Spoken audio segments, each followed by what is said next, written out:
Assalamualaikum warahmatullahi wabarakatuh. Ya Rasulullah, salamun alaik.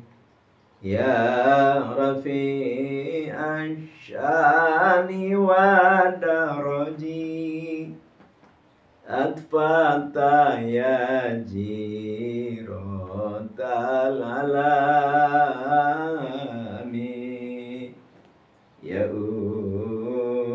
hailal jud wal karomi, ya hailal jud wal karomi. Ya Rasulullah, salamun alaik. Ya Rafi'an syani wa daraji, atfata ya jirotal alami, ya hailal judi wal karami, ya hailal judi wal karami. Allahumma salli wa sallim wa barik alaihi wa ala alihi. Allahumma salli wa sallim wa barik alaihi wa ala alihi wa ala alihi. Alhamdulillah wa syukurillah ala hadihi ni'amillah. Pertama-tama yang sangat al-fakir hormati para alim ulama, para guru, para buya, para asatidzah, dan seluruh umat muslimin muslimat. Dan begitu pula lasiman wa khususon kepada seluruh jamaah ribat manul hikmah dimanapun berada, dan kepada para teman-teman al-fakir, para youtuber dari Sabang sampai Merauke, mungkin di seluruh dunia, yang sangat al-fakir dambakan dan muliakan. Semoga Allah Subhanahu wa ta'ala menjadikan amalan, perbuatan, ekspresi yang kita lakukan semua bernilai ibadah dan bisa meraih ridhonya Allah Subhanahu wa ta'ala. Intinya kita selamat daripada siksa dan kita dimasukkan ke surganya Allah Subhanahu wa ta'ala. Amin ya Allah ya Rabbal alamin. Ibadah terhadap Allah tidak sama masing-masing kita. Ya, ada yang melalui kita membuat video-video yang mengedukasi di dalam hal kebaikan,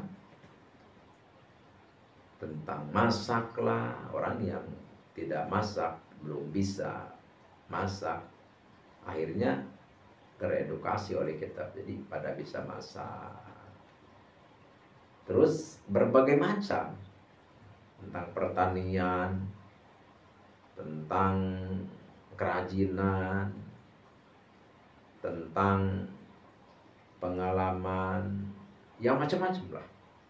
Dari mulai ilmu tentang keduniaan, dari mulai ilmu tentang ilmu umum yang disebutnya, sampai ilmu agama, ya. Bahasa pun bahasa Inggris, bahasa Jerman, Mandarin, berbagai macam. Orang pada bikin video-videonya, ya ini sangat bermanfaat sekali. Jadi perbuatan, amalan, ekspresi kita seperti itu, insya Allah menjadi pahala ya asal niat kita lillahi ta'ala. Lillahi ta'ala, tidak riya maksudnya. Tidak ingin dipuji orang, tidak ingin kita mendapatkan kedudukan, tidak ingin kita karena ingin dikenal, tidak ada. Kita benar-benar lurus karena Allah, insya Allah, insya Allah. Surga balasannya dari Allah Subhanahu wa Ta'ala. Ya, tentu ini pun yang membutuhkan kita tuntunan agama. Kalau kita tidak dituntun oleh agama ya sulit juga kita, ya istilahnya kita berekspresi apapun, ngejarnya bukan ngejar ridho Allah, bukan ngejar hanya karena Allah, bukan.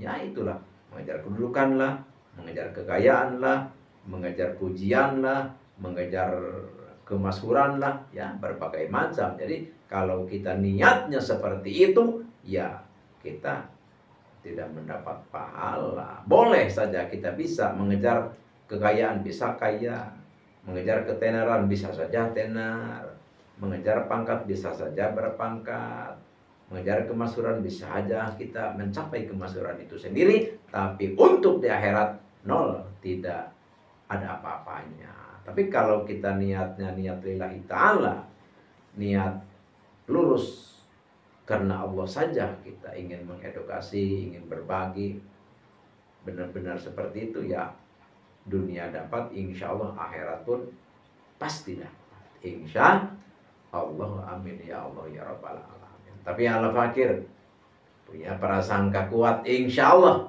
semua saudara-saudara fakir yang menjadi YouTuber atau memang yang bikin video edukasi ya kemanfaatan, ya Allah fakir punya keyakinan insya Allah semuanya juga ikhlas, semuanya insya Allah karena mengejar ridhonya Allah Subhanahu wa Ta'ala. Amin ya Allah ya Rabbal Alamin. Di sini Al Fakir sedikit mau berbicara ya tentang hidup kita di dalam hal beragama seperti itu. Jadi agama ini adalah suatu ilmu yang sangat luar biasa.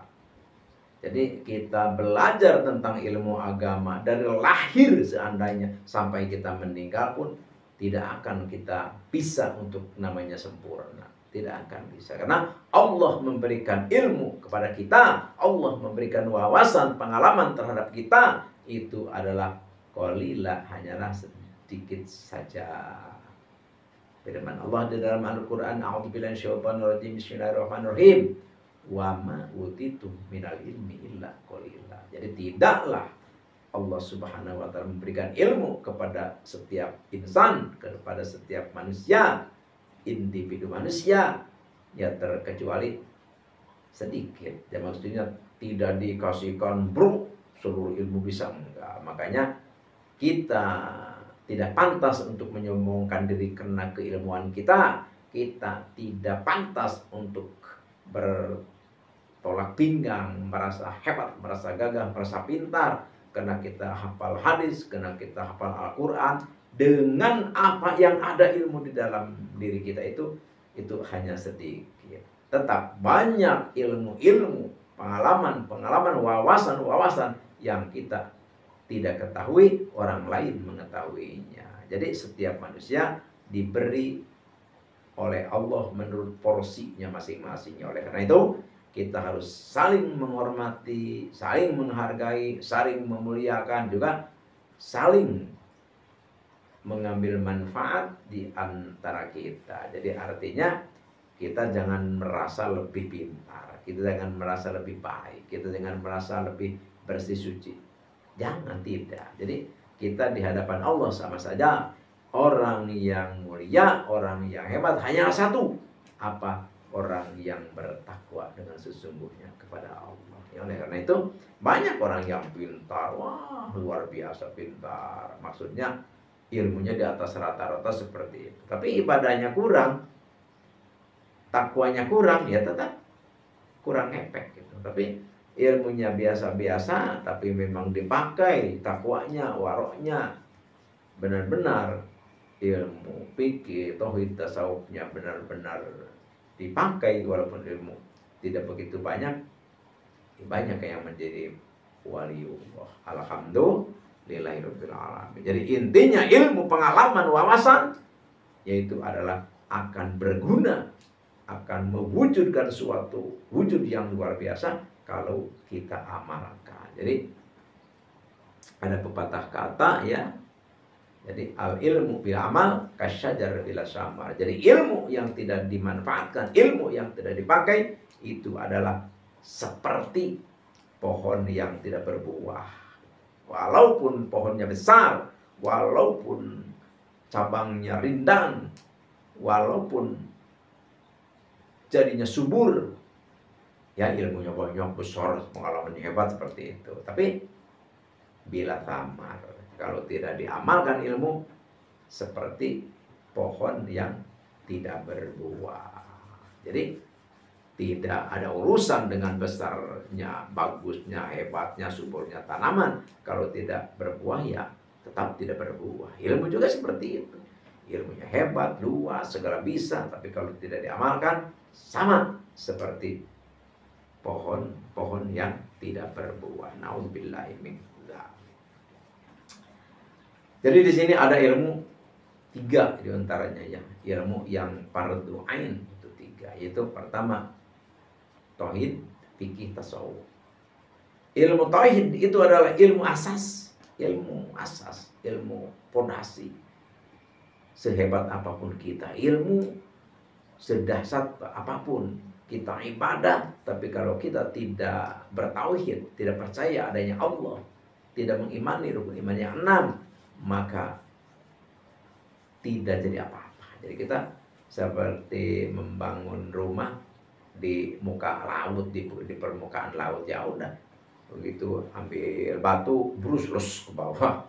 Jadi artinya tidak akan jadilah maksudnya. Jadi tetap ilmu tauhid itu nomor 1, belajar ke tauhid. Jadi makanya para ulama Ahlussunnah wal Jamaah ya, jadi benar-benar menyusun ilmu tauhid itu supaya bisa masuk, bisa dimengerti oleh kaum awam ya, sehingga ada sifat 20. Maksudnya sifat 20 itu sebenarnya untuk memudahkan saja, memudahkan cara memasukkan paham kepada diri kita. Jadi dirinci di seperti itu. Sifat 20 itu wujud, zatnya wujud, wajib, 2 kidam, artinya kidam. Jadi maksudnya supaya kita cepat ngerti sebenarnya seperti itu. Jangan ada orang berpangkat profesor misalkan, berpangkat al-alim alama, berpangkat syekh misalkan, terus datang incik, apa itu sifat 20. Jadi menjelekan. Kita tidak usah seperti itu. Jadi tetap kita harus menghormati orang lain, menghormati ilmu pengalaman orang lain, berarti kita adalah menghargai ilmu Allah Subhanahu wa taala. Jangan kita merasa bosan terhadap ilmu, walaupun kita sudah tahu tentang hal ilmu itu. Kalau mendengar orang berbicara tentang ilmu itu, anggaplah kita belum tahu. Jadi kita tetap sergap, kita tetap nyimak, dan kita tetap cinta mau mendengarkan hal itu walaupun kita sudah tahu. Itu adalah wujud kita memuliakan cinta terhadap ilmu Allah Subhanahu wa taala. Jadi kita jangan mentang-mentang karena kita udah pintar, udah tahu, udah bisa, udah ngelotok itu pas orang ada yang menjelaskan, terus kita ngeceng, yang gitu aja. Gitu. Jadi nggak boleh gitu. Jadi yang namanya ilmu itu adalah ilmu Allah, yang namanya ilmu adalah titipan dari Allah. Kita mendengar orang lain membahas, menjelaskan hal itu, kita sudah bisa, sudah timu, tetap dengarkan dan hayati oleh kita. Aman, karena itu adalah wujud daripada Muhammad ilmu, dan ilmu yang ada di diri kita akan diberi kemanfaatan ganda oleh Allah Subhanahu wa taala. Tapi kalau kita tidak mencintai ilmu karena kita mungkin mentang-mentang sudah bisa, sudah tahu, ada orang yang mengatakan hal itu, justru kita malah keluarlah, tidak mendengarkanlah, bosanlah, sebagai macam. Jadi ilmu dia walaupun banyak tidak akan bermanfaat seperti aslinya. Nauzubillahi min dzalik. Dan kedua, itu adalah ilmu fikih ya. Ilmu fikih. Satu ilmu tauhid ya. 2 ilmu fikih. Ini ilmu fikih benar-benar mengatur tentang tata cara berhubungan dengan badan kita di dalam hal masalah ibadah. Di masalah mandi junub, masalah bebersih badan, masalah wudhu, masalah haji, masalah umroh, masalah berbagai macam masalah sampai jihad lah istilahnya. Masalah kepemerintahan diatur dalam ilmu fikih. Bagus, kita harus mempelajari ilmu fikih. Karena kalau kita tidak belajar ilmu fikih, yaitu bahaya juga, karena ada keterangan di dalam kitab Bahjatul Wasail apa? Jadi waman tasawwafa walam yatafaqoh faqad tazandak. Jadi walaupun kita berilmu tasawuf ya, ilmu tasawuf kan ilmu tingkat atas. Jadi kita sudah benar-benar kita lurus tujuan kita kepada Allah diatur oleh tasawuf. Tapi kalau kita tidak berfikih, belajar tasawuf saja fikihnya ditinggalkan, maka faqad tajandak, maka orang itu hanyalah Islam luarnya saja. Jadi kelihatannya seperti orang muslim, seperti orang taat, ternyata di dalamnya adalah jindik. Ya itulah, jindik itu semacam begitu. Jadi antara luar dan dalam beda gitu. Jadi nggak jauhnya, nggak ubahnya seperti pisang yang kena kimia gitu. Bagaimana itu pisang yang kena kimia? Yaitu luarnya bagus, kuning, besar, itu kayak matang. Pas kita ambil, pas kita buka, dalamnya kosong, gak ada apa-apanya, kosong saja. Ya kadang-kadang ada isinya air gitu, air yang kental itu kan. Na'udzubillahi min dzalik. Jadi kalau orang bertasawuf tanpa mengerti ilmu fikih, ya seperti itulah. Yang dia kerjakan, yang dia amalkan tidak menjadi pahala, tidak menjadi satu amal kebaikan, justru akan kosong melompong, tidak ada gunanya, tidak ada manfaatnya. Na'udzubillahi min dzalik. Harus kita pikir.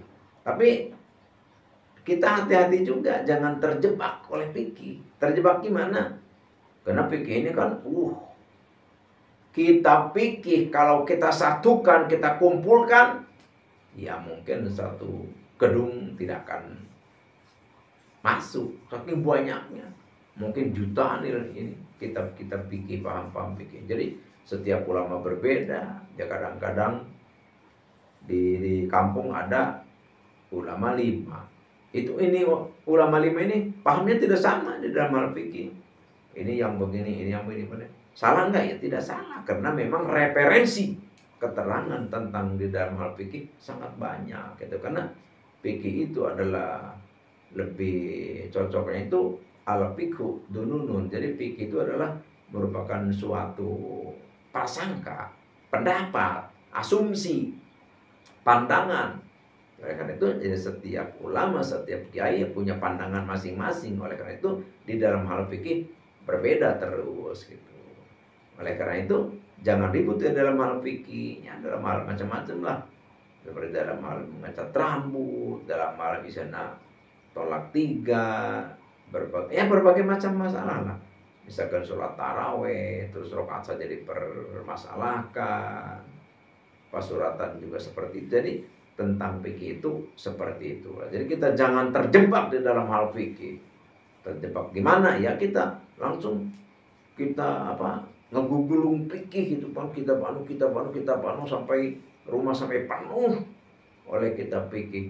Isinya jabulnya cuma kita untuk berdebat, kita berdebat dengan orang, nyalah-nyaliin orang, nyesat-nyesati orang, kafir-kafirin orang. Na'udzubillahi min dzalik. Jangan sampai begitu. Jadi belajarlah ilmu fikih seluas-luasnya, tapi kita jangan hanya di situ, terus berlanjut seperti itu. Jadi karena kalau kita terjebak di dalam fikih, ya akhirnya kita berdebat dengan siapapun yang tidak akur pahamnya dengan dia, ya dia debat itu berdasarkan kita seperti itu. Padahal aslinya dia terjebak di dalam fikih. Na'udzubillahi min dzalik. Kenapa seperti itu? Karena kalau kita terjebak hanya seputar fikih saja kita belajar, itu pun tidak baik. Kenapa? Karena kalau orang terjebak di dalam fikih, dia kata Syekh Abdul Wahab Syaroni, man tafaqqaha walam yatasawwab faqad tafassaq. Jadi kalau kita wah fikih terus kita bodoh berbagai macam, kita berkecil yang besar kita adakan, ya kita jelaskan supaya kita berdebat menang seperti itu. Tetapi kita tidak bertasawuf, faqad tafassaq, maka kita termasuk golongan orang yang fasik. Walaupun kita tahu kitab ini kitab itu berbagai macam kitab besar saya tahu, tapi kita tidak bertasawuf, maka tafassaq, maka kita tergolong orang-orang yang fasik. Apa itu orang yang fasik? Orang fasik itu adalah orang yang dosa besar, orang pembuat dosa besar, fasik gitu. Naudzubillah min dzalik. Jadi oleh karena itu harus kedua-duanya. Jangan terjebak di seputar fikih, jangan. Jadi makanya di situ oleh Syekh Abdul Wahab Syaroni diteruskan, wa man tasawwafa wa tafaqqaha faqad tahaqqaq. Jadi kita belajar fikih terus belajar tasawuf, itulah yang benar. Fikih bukan untuk berdebat, fikih bukan untuk menyesatkan, menyalahkan orang, tapi fikih untuk meluaskan alam pikiran, wawasan kita di dalam hal beragama, bermasyarakat, supaya kita bisa berdampingan dengan sesama umat manusia. Oleh karena itu, jadi tidak ada perpecahan, gontok-gontokan, berpecah belah, tidak ada. Karena Islam sejatinya adalah agama perekat. Apapun itu agama orang, kita bisa merekatkan, menyatukan, terwujud keamanan, ketentraman, kenyamanan. Itulah tugas Islam. Alhamdulillah. Jangan dibalik, kita dikatakan kita hanyalah Al-Quran yang menjadi lalap kita sehari-hari, Al-Hadits, tapi justru kita terjebak di dalam perseteruan seperti itu. Naudzubillah min dzalik. Jadi kita, kalau kita terjebak seperti itu, berarti kita harus benar-benar kita bertafakur seperti itu. Karena ya ada juga orang ada orang yang benar-benar mengaku tasawuf seperti itu, mengaku tasawuf, tapi di dalam hal kelakuan jauh daripada tasawuf seperti itu.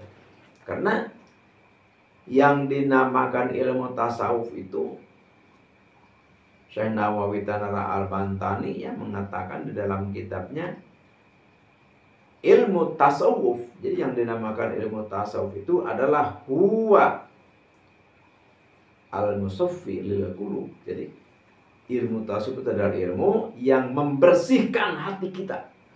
Jadi ilmu tasawuf itu adalah ilmu yang mampu, yang bisa membersihkan hati kita.